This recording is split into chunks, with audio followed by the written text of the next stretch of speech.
بنو نذیر اور بنو قینقاع، یہ تین قبیلے بھی یہودیوں سے تعلق رکھتے تھے اور یہ تینوں کے تینوں مدینہ کے اندر رہتے تھے۔ یہ لوگ آسمانی کتابوں کو، مذاہب کو اور شریعت کو مانتے تھے۔ یہ یعنی کہ یہ نہیں تھا کہ اس کو نہیں مانتے تھے، بلکہ یہ اچھی طرح جانتے تھے۔ لیکن بنو قریظہ، بنو قینقاع اور بنو نذیر، یہ تین قبیلے یہودی قبیلے تھے۔ اوس اور خزرج کے برعکس یہ آسمانی کتابوں کو، مذاہب کو، شریعت کو اچھی طرح جانتے تھے۔ اب یہ بات آپ اپنے مائنڈ میں بٹھا دیں گے تو زیادہ بہتر رہ جائے گا کہ اوس اور خزرج آسمانی کتابوں، مذاہب اور شریعت کو نہیں مانتے تھے۔ ان کے نزدیک دین کیا تھا؟ سنی سنائی باتیں اور آباء و اجداد کا دین۔ جبکہ بنو قریظہ، بنو قینقاع اور بنو نذیر یہ تین قبیلے ایسے تھے جو اوس اور خزرج کے مقابلے میں آسمانی کتابوں کو، شریعت کو اور مذاہب کو مانتے تھے، بلکہ اچھی طرح جانتے بھی تھے، کیونکہ ان کی کتاب تورات میں یہ ساری باتیں تھیں۔ یعنی اگر انہوں نے اسلام کو قبول نہیں کیا تو اس کی وجہ کیا تھی؟ حسد۔ یہودیوں نے حسد کی وجہ سے اسلام کو قبول نہیں کیا۔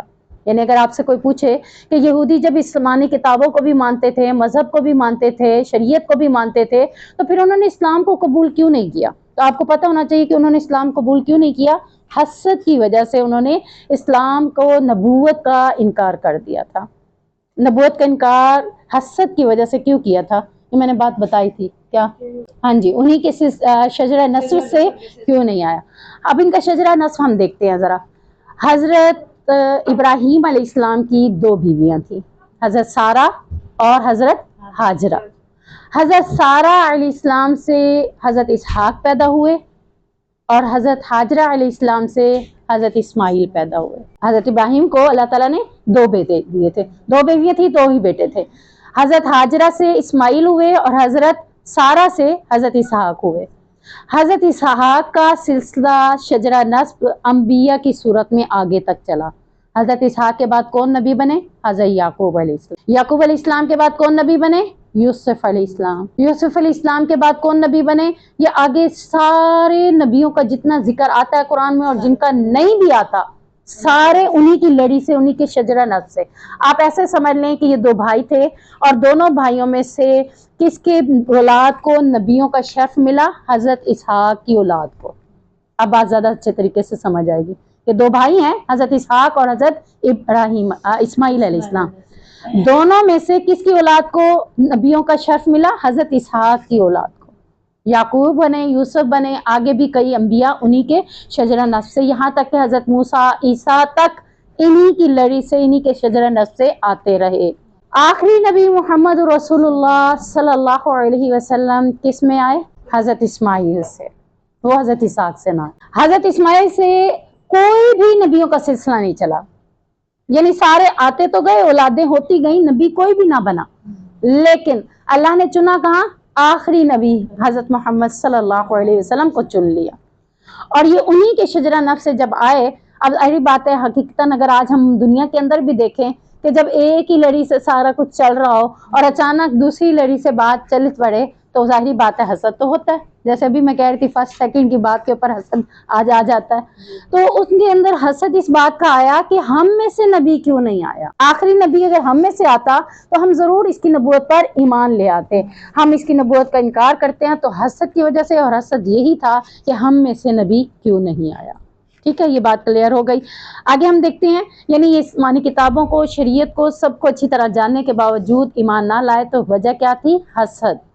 حسد کی وجہ سے ایمان نہیں لائے، اور حسد بھی میں آپ کو پوری کی پوری میں نے اس کی تشریح آپ کو ڈیفینیشن بتا دی ہے۔ اب آپ صلی اللہ علیہ وسلم نے جب مدینہ میں گئے، مدینہ کے ان لوگوں سے ان کا آپ وسلم کا تعلق بنا، اوس، خزرج، بنو قریظہ، بنو قینقاع اور بنو نذیر، یہ لوگ تھے جن کے ساتھ نبی کریم صلی اللہ علیہ وسلم کا اٹھنا بیٹھنا اب شروع ہو چکا تھا۔ اب انہیں اللہ کے نبی صلی اللہ علیہ وسلم نے دین کی دعوت دی، یہودیوں کو کہا کہ یا تو اسلام کو قبول کر لو، یا پھر ملک کو، مدینہ کو چھوڑ دو، یا پھر جزیہ دے کر اس علاقے کے اندر رہو۔ دو قبیلے یہاں سے رخصت ہو گئے، انہوں نے مدینہ چھوڑ کر مدینے سے دور چلے گئے، جب دین کی دعوت دینا شروع کی تو ان دونوں نے، دو قبیلوں نے، بنو قینقاع اور بنو نذیر، یہ دو قبیلے ایسے تھے جنہوں نے اسلام کی دعوت کو قبول بھی نہیں کیا، جزیہ بھی نہ دیا، اور مدینہ میں رہنے کے بجائے مدینہ سے باہر نکل گئے۔ لیکن بنو قریظہ جو تھے انہوں نے جزیہ دے کر مدینے کے اندر رہنا پسند کیا۔ یہی بنو قریظہ کے لوگ تھے، جب خندق کی لڑائی ہوئی تھی تو انہوں نے دھوکہ دہی کر دی تھی، اور پھر اللہ نے ان کے ساتھ بھی جنگ کرنے کا حکم دیا تھا۔ تو یہ یعنی کہ آپ صلی اللہ علیہ وسلم کے ابتدائی ایام تھے مدینہ کے اندر۔ اب مدینہ کو اللہ رب العزت کے حکم سے اسلامی معاشرہ تشکیل دینا تھا، تو اسلامی معاشرے کی تشکیل کے لیے اللہ تبارک و تعالیٰ نے سورۃ بقرہ کو نازل کیا۔ یعنی کہیں بھی آپ اسلام کو نافذ کرنا چاہتے ہیں تو یہ سورۃ بقرہ آپ کے اسلامی ماحول کو، اسلامی شریعت کو نافذ کرنے کے لیے بہترین صورت ہے کہ اللہ تبارک و تعالیٰ نے مدینہ کے اندر اسلامی معاشرے کی تشکیل کے لیے سورۃ بقرہ کو نازل کیا۔ تو ہم دیکھتے ہیں کہ اس میں کون کون سے موضوع پائے جاتے ہیں۔ نمبر 1، نماز۔ اسلامی معاشرہ بنانا تھا نا، تو نماز کا موضوع ڈسکس کیا۔ نماز بھی جماعت کے ساتھ، یعنی صرف خالی نماز کا نہیں ذکر کیا، نماز باجماعت کا ذکر کیا، لوگوں کو ترغیب دی، وَارْكَعُوا مَعَ الرَّاكِعِينَ، رکوع کرنے والوں کے ساتھ، جماعت، نماز باجماعت کے ساتھ۔ دوسری چیز روزے کے بارے میں، تیسری چیز حج کی فرضیت، چوتھا انفاق فی سبیل اللہ، پانچواں موضوع عورتوں کے مخصوص ایام کے مسائل، چھٹا مسئلہ عورتوں کے نکاح اور طلاق کے مسائل، ساتواں مسئلہ سود کے بارے میں۔ یہ مین بنیادی موضوع تھے جو سورۃ بقرہ کے اندر اللہ تعالیٰ نے نازل کر کے مدینہ کو اسلامی معاشرے کی تشکیل دی۔ اس کے بارے میں ہم ڈیٹیل سے انشاءاللہ آگے پڑھیں گے۔ اللہ تبارک و تعالیٰ نے ان تمام چیزوں کے بارے میں آگاہی دینے کا مقصد کیا تھا؟ تاکہ مدینہ ایک اسلامی معاشرہ بن سکے۔ سود کے احکامات در حقیقت تو نبی کریم صلی اللہ علیہ وسلم کی زندگی کے آخری ایام میں مکمل تفصیل سے آئے، لیکن کچھ باتیں اس صورت کے اندر بھی اللہ تبارک و تعالیٰ نے سود کے بارے میں آگاہی دے دی تھی۔ یعنی تھوڑا سا ہم بیک مضبوط کر رہے تھے سورۃ بقرہ کو پڑھنے کے لیے کہ مدینہ میں کیا کیا حالات تھے، کس طرح کے لوگ تھے، کن کے ساتھ ان کا رابطہ تھا، اور اللہ تعالیٰ نے کون کون سا موضوع نازل کیے۔ اب ہم دیکھتے ہیں سورۃ بقرہ کی فضیلت، کہ اس کی فضیلت کیا ہے۔ نبی کریم صلی اللہ علیہ وسلم نے فرمایا، جس نے 7 طوال یعنی 7 لمبی صورتیں اس کا دین، اس کا علم و فہم حاصل کر لیا، وہ بہت بڑا عالم دین بن گیا۔ اب دیکھیں کہ عالم دین بننے کے لیے اللہ کے نبی کی کون سی بات ہے کہ 7 طوال، 7 لمبی صورتوں کا علم و فہم۔ علم لینا ایک اور بات ہے، فہم کیا ہے؟ اس کے اندر غوطہ زن ہو جانا، اس کو اچھے سے سیکھنا، صرف علم نہیں لینا، اوپر سے بات کو گزار نہیں دینا، اس کی گہرائی تک بات کو پہنچ کے اس کے مفہوم کو سمجھ کر اس کے اپنے اوپر اپلائی کرنا۔ جس نے یہ 7 صورتوں کے احکامات کو سیکھنے کے بعد، اس کے مفہوم کو سمجھنے کے بعد اپنے اوپر اپلائی کر لیا، وہ سب سے بڑا عالم دین بن گیا انشاءاللہ۔ یہ اللہ کے نبی کی بات ہے، ہماری بات نہیں ہے انشاءاللہ۔ اب دیکھتے ہیں کہ وہ 7 لمبی صورتیں کون سی ہیں۔ نمبر 1 سورۃ بقرہ، 2 سورۃ آل عمران، 3 سورۃ نساء، 4 سورۃ مائدہ، 5 انعام، 6 اعراف، 7 سورۃ یونس۔ پہلے ساری ترتیب سے چل رہی ہے سورۃ اعراف تک، سورۃ اعراف کے بعد انفال اور توبہ نکال کر سورۃ یونس۔ یہ وہ 7 صورتیں ہیں جن کا علم و فہم لینے والا بہت بڑا عالم دین بن سکتا ہے۔ علم و فہم لینا ہے، یعنی صرف علم نہیں لینا، سیکھنا، سمجھنا اور اس پر عمل کرنا ہے۔ آپ صلی اللہ علیہ وسلم نے ان 7 صورتوں کا علم حاصل کرنے کے لیے بہت زیادہ زور بھی دیا ہے کہ اس کا علم لازمی سیکھو، ضرور سیکھو، یعنی بار بار اس کو تاکید کی ہے کہ ان 7 صورتوں کی تعلیم ضرور حاصل کرو۔ نبی کریم صلی اللہ علیہ وسلم نے سورۃ بقرہ کے متعلق یہ بھی فرمایا، لا تجعلوا بیوتکم مقابر، کہ تم اپنے گھروں کو مقبرے یعنی قبرستان نہ بناؤ۔ وَإِنَّ الْبَيْتَ الَّذِي تُقْرَأُ فِيهِ الْبَقَرَةُ لَا يَدْخُلُهُ الشَّيْطَانُ، فرمایا بے شک شیطان اس گھر میں داخل نہیں ہوتا جس گھر میں سورۃ بقرہ کی تلاوت کی جاتی ہے۔ کبھی کبھی نہیں کرنی، غم آنے پہ نہیں کرنی، پریشانیاں آنے پہ نہیں کرنی، مصیبتیں آنے پہ لوگوں کو بلا کے پڑھنے کا حکم نہیں ہے۔ اس حدیث کے اندر یہ نبی بتا رہے ہیں، نبی سے بڑھ کر اسلام کو کوئی جاننے والا نہیں ہے۔ آپ صلی اللہ علیہ وسلم خود ہمیں بتا رہے ہیں کہ تم نے پڑھنی ہے، لوگوں کو بلا کے نہیں پڑھنی۔ ہمارے ہاں معاشرے کے اندر ہوتا کیا ہے کہ مجھے کوئی مصیبت ہے، مجھے کوئی غم ہے، پریشانی ہے، میں اپنے گھر میں سورۃ بقرہ کی تلاوت کروانے کے لیے لوگوں کو تو بلا لوں گی، تم بھی پڑھ لو، وہ بھی پڑھ لے، وہ بھی پڑھ لے، میں تو کاموں میں مصروف ہوں، میں تو کھانے پکانے، چیزیں دینے، ان مسائل میں الجھی ہوئی ہوں، میں نہیں پڑھوں گی، جو آیا پڑھ کے چلا گیا، میں نے سمجھا میرے گھر میں غم مصیبتیں پریشانیاں ٹل جائیں گی، مجھے خود پڑھنا ہے۔ بیمار آپ ہیں، دوائی آپ کھائیں گے تو آرام آپ کو ملے گا، بیمار آپ ہیں، دوائی کوئی اور کھائے گا، آپ کو تو آرام نہیں آئے گا نا۔ آپ کا مسئلہ ہے، آپ کا رب کے ساتھ تعلق بنے گا تو آپ کو اس کا حل بھی ملے گا۔ اگر آپ نے اپنا تعلق اپنے رب سے نہیں بنایا تو آپ کا حل کیسے نکلے گا؟ تو کسی بھی مسئلے میں الجھنے کے بجائے، بلکہ اس حدیث میں تو یہ بتایا جا رہا ہے کہ اپنے گھروں کو قبرستان بنانا ہی نہیں ہے۔ جس گھر میں سورۃ بقرہ نہیں پڑھی جاتی جس دن، اس دن وہ گھر کس کے مانند ہے؟ قبرستان کے مانند ہے۔ تو یہاں سے پتہ چلا ڈیلی پڑھنی ہے۔ اب ڈیلی چاہیں تو پوری پڑھ لیں، چاہیں تو اسے 7-8 دنوں میں ڈیوائیڈ کر لیں، چاہیں تو اسے 4 دنوں میں ڈیوائیڈ کر لیں، آپ کی اپنی سہولت ہے۔ ایک بار مکمل ہو جائے دوبارہ شروع کر لیں، دوسری بار مکمل ہو جائے تیسری بار شروع کر لیں۔ پوچھا گیا، فتویٰ لیا گیا عالم سے کہ کیا پوری سورت پڑھنا زیادہ افضل ہے یا تھوڑی تھوڑی بھی پڑھ لیں تو وہ بھی افضل ہے؟ کہا کہ جس نے کم پڑھی اور جس نے زیادہ پڑھی، زیادہ الفاظ پڑھنے والے کو فضیلت بھی زیادہ مل گئی تو اجر بھی زیادہ مل گیا اور فائدہ بھی اس کو زیادہ ہو گیا۔ تو اگرچہ پوری نہیں پڑھ سکتی، سوچ کے ساتھ میں تو پوری نہیں پڑھ سکتی تو اس کو پڑھوں ہی نہ، تو یہ غلط ہے۔ اس سے بہتر ہے میں تھوڑی سی پڑھ تو لوں، تھوڑا سا فائدہ میں بھی لے لوں، میں اپنے گھر کو قبرستان نہ بناؤں، چاہے 2 صفحے پڑھ لوں، چاہے پوس پارا پڑھ لوں، پڑھوں تو ضرور تاکہ میرا گھر قبرستان کے دائرے سے نکل جائے۔ اور دوسری چیز، شیطان میرے گھر میں داخل نہ ہو۔ جب میرے گھر میں سورۃ بقرہ کی تلاوت نہیں ہوگی تو شیطان میرے گھر میں داخل ہو جائے گا۔ یہاں تک کہ عالم لوگوں سے پوچھا گیا تو کیا گھر کا سربراہ پڑھ لے، گھر میں 10 افراد ہیں، 5 افراد ہیں، سربراہ پڑھ لے تو کیا کافی ہے؟ کہا گیا نہیں، ہر بندہ اپنے لیے سورۃ بقرہ خود پڑھے، یعنی یہ نہیں ہے کہ صرف ایک نے پڑھنی ہے۔ یہ سورت اتنی اہم ہے، اتنی پیاری ہے کہ ہر بندے نے اس کی تلاوت کرنی ہے، جتنی میسر ہو اتنی کر لیں، اس کے بعد دوسری، یعنی مکمل کرنے کے بعد پھر دوبارہ شروع کر لیں، ہر بندہ اس کی تلاوت ضرور کرے۔ یہ آپ صلی اللہ علیہ وسلم کی بات ہے، جس کو محبت ہوگی نبی سے وہ ضرور اس کو فالو کرے گا۔ صحابہ کو کتنی محبت ہوتی تھی، کہا اللہ کے نبی آپ سالن میں ہاتھ کیوں مار رہے ہیں؟ کہا کدو ڈھونڈ رہا ہوں۔ اچھا مجھے تو پسند نہیں تھے، آپ کو پسند ہے؟ کہا ہاں مجھے پسند ہے۔ کہا آج سے مجھے بھی پسند آ گیا۔ یہ تھی صحابہ کی محبت۔ ساتھ دیکھیں، اگر آپ نہیں پڑھ سکتے، بالفرض کوئی وجہ بن گئی، کوئی مسئلہ بن گیا تو تلاوت خود لگا کے سنیں۔ ہاں جی، جہاں پہ طبیعت زیادہ خراب ہو وہاں سٹاپ کر لیں، پورا دن ہے ان کے پاس پڑھنے کے لیے، ان کے لیے تو 40 دن مسٹ ہے نا، بغیر چھوڑے کسی دن وقفہ کیے بغیر وہ پڑھیں گے تو تب ان کا معاملہ بہتر ہوگا۔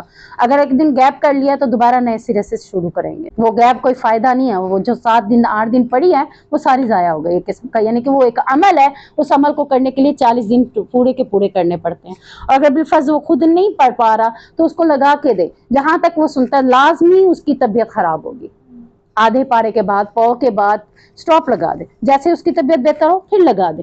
اور اس بات کو آپ ذہن میں رکھیں کہ اس کی طبیعت خراب ہونی ہے اور اس کو ہم نے کورڈ کرنا ہے، کیونکہ وہ اس چیز کو کوشش کریں گے کہ یہ نہ سنے اور نہ ہی اس سے ہم بھاگ سکیں، تو اس کے لیے لازمی ہے۔ جی ڈر کے بند نہیں کرنا نا، ہمارے پر کچھ بھی نہیں ہوتا۔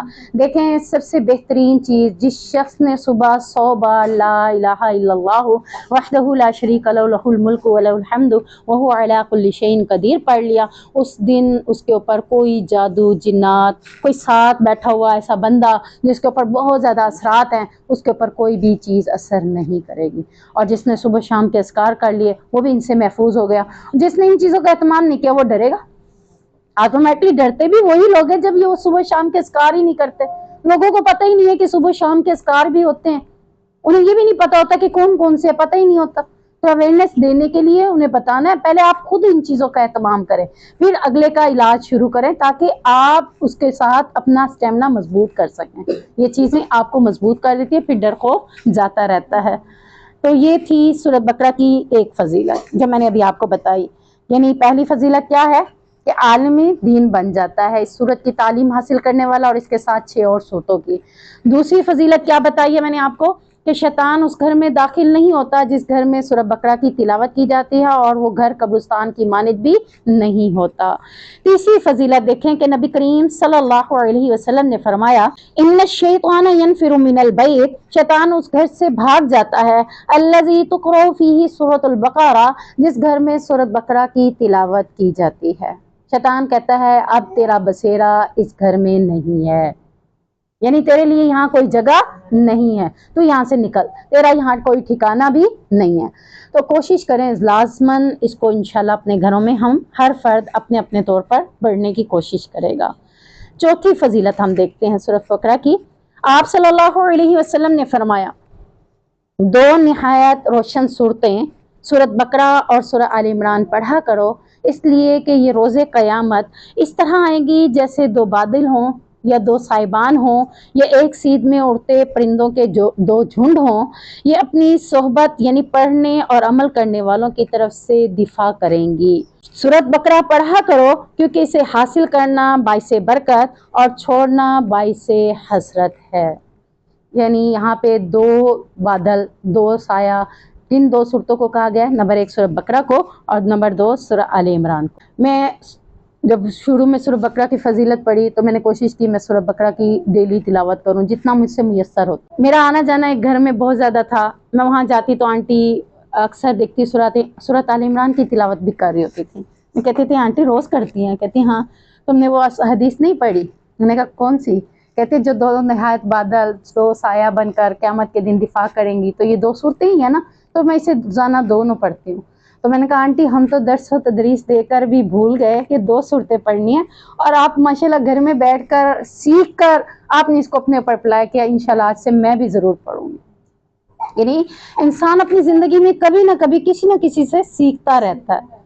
تو مجھے ان کی یہ بات اچھی لگی کہ دیکھیں انہوں نے کتنی جلدی پک کیا، اور ہم بھی تو پڑھاتے ہیں، میں سورۃ بقرہ کو پڑھتی تھی، سورہ آل عمران چھوڑ دیتی تھی، تو کیا میں نہیں چاہتی کہ میرے لیے بھی دفاع کا باعث بنے؟ تو میں نے کوشش کی کہ سورۃ بقرہ کا جس طرح 2-3 دنوں میں کور کی، اسی طرح سورۃ آل عمران کو بھی کور کرنا شروع کر دے کہ ڈیلی اس کو بھی پڑھا جائے، کیونکہ کل میرا دفاع کرنے کے لیے میرے پاس کچھ بھی نہیں ہوگا سوائے انہی چیزوں کے۔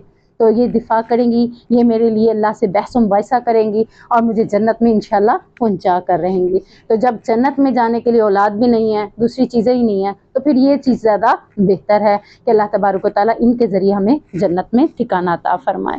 جی جی بالکل، وہ بھی پڑھیں انشاءاللہ، کیونکہ اس کو تو چھوڑ دیا تو پھر وہ کیسے پڑھیں گے؟ وہ بھی پڑھیں، پورا دن ہے نا ہمارے پاس، تو کم پڑھیں نا، 2 دن میں، 3 دن میں، 4 دن میں، 4 دن میں بھی کر لیں، 6 دن میں کر لیں، آپ کے اوپر ہے۔ تلاوت لازمی کریں، کچھ نہ کچھ، جو پوری کر سکتا ہے پوری کر لے، جو نہیں کر سکتا وہ 2 3 4 5 6 ڈیوائیڈ کر لے، لیکن کرے ضرور ان کی تلاوت انشاءاللہ۔ آپ نے سورۃ بقرہ پڑھ لی، پھر سورہ آل عمران پڑھ لیں، پھر منزل پڑھ لیں۔ جی اگر پوری پڑھنا چاہتے ہیں تو پڑھ لیں پوری، جب ایک بار وہ کمپلیٹ ہو جاتی ہے، ظہر تک بالفرض آپ کا ہے، صبح سے ظہر تک میں سورۃ بقرہ کمپلیٹ کروں گی، جب بھی ٹائم میسر ہوا میں پڑھتی رہوں گی، کیونکہ ہمارے ہاں یہ مائنڈ ہے بس ایک بار قرآن اٹھایا اور پھر رکھا، پھر سارا دن نہیں اٹھایا۔ کچھ لوگوں کو ہوتا ہے کہ وقفے سے، جیسے اس دن بھی آنٹی بتا رہی تھی، سو جاتے تھے پھر اٹھتے قرآن پڑھتے، پھر سو جاتے پھر اٹھتے قرآن پڑھتے، تو کچھ لوگوں کو ہوتا ہے نا کہ صبح سے ظہر تک پھر میں سورۃ بقرہ پڑھوں گی، ظہر سے عصر تک میں سورہ آل عمران پڑھوں گی، عصر کے بعد میں اپنی منزل پڑھ لوں گی۔ تو جتنا، لیکن اللہ کو جوانے کی عبادت زیادہ پسند ہے۔ جی جی نہیں، یوں نہیں کریں گی آپ نے، اگر پوز پارا پڑھا ہے سورۃ بقرہ کا تو پوز پارا سورہ آل عمران کا بھی پڑھے، جی پھر اگلے دن اگلا پاؤ اس کا پڑھیں، اگلا پاؤ اس کا پڑھیں۔ آپ کو میں ایسے بتاتی ہوں کہ اگر سورہ آل عمران کے 20 رکوع ہیں، 5 رکوع آپ روز 5 پڑھ لیں، 4 دن میں آپ کی ڈیوائیڈ ہو جائے، اور باقی سورۃ بقرہ کو آپ آدھا پڑھ سکتے ہیں، آدھا پارا پڑھیں، پوز پارا پڑھنا چاہتے ہیں پاؤ پڑھیں، تو ایزیلی آپ آسانی سے اس کو بھی پڑھ سکتے ہیں۔